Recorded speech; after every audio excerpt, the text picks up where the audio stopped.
लाडक्या बहिणींना आणि मार्च महिन्याचे पैसे 2 टप्प्यात देणार असल्याचं महिला आणि बालविकास मंत्री आदिती तटकरे यांनी ट्विट करून सांगितलं। काही लाभार्थी महिलांच्या खात्यात 3000 ऐवजी फक्त 1500 रुपये आल्यानंतर आदिती तटकरे यांनी हे स्पष्टीकरण दिलंय। महिलांच्या खात्यात 2 महिन्याची रक्कम एकत्र येणार असल्याचं सांगण्यात आलं होतं, मात्र फक्त फेब्रुवारी महिन्याचेच पैसे आल्याचं त्यांनी स्पष्ट केलं। सर्व लाडक्या बहिणींसाठी आपण मुख्यमंत्री माझी लाडकी बहीण ही योजना त्या ठिकाणी आणली आणि ही एकमेव योजना आहे की सुरू झाल्यापासूनचा लाभ हा आपण या आपल्या माता भगिनींना वितरित करण्यामध्ये यशस्वी ठरलेलो आहोत।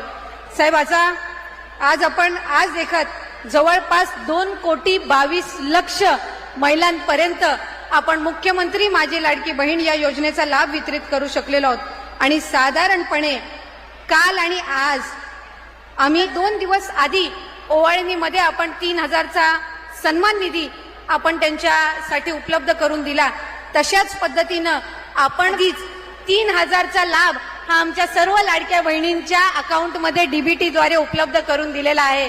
आणि आज आपल्या मराठवाडा विभागातील साधारणपणे सर्वच महिलांना आम्ही कालच्या दिवसापासूनच हा लाभ उपलब्ध करून दिलेला आहे।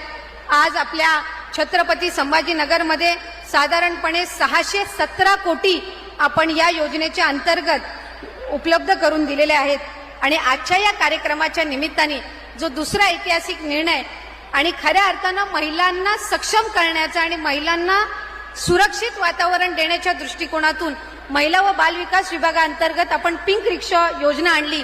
आणि आम्हाला आज मनापासूनचा अभिमान आहे की या पिंक रिक्षा पहिल्या जर आपण कुठे उपलब्ध करून देत आहोत तर आज या ऐतिहासिक नगरीमध्ये छत्रपती संभाजीनगरमध्ये आपण या उपलब्ध करून देत आहोत। राज्यामध्ये 10,000 पिंक रिक्षा आपण उपलब्ध करून देत असताना प्रत्येक महानगरपालिका क्षेत्रामध्ये साधारणपणे 500 ते 1000 पिंक रिक्षा आपण उपलब्ध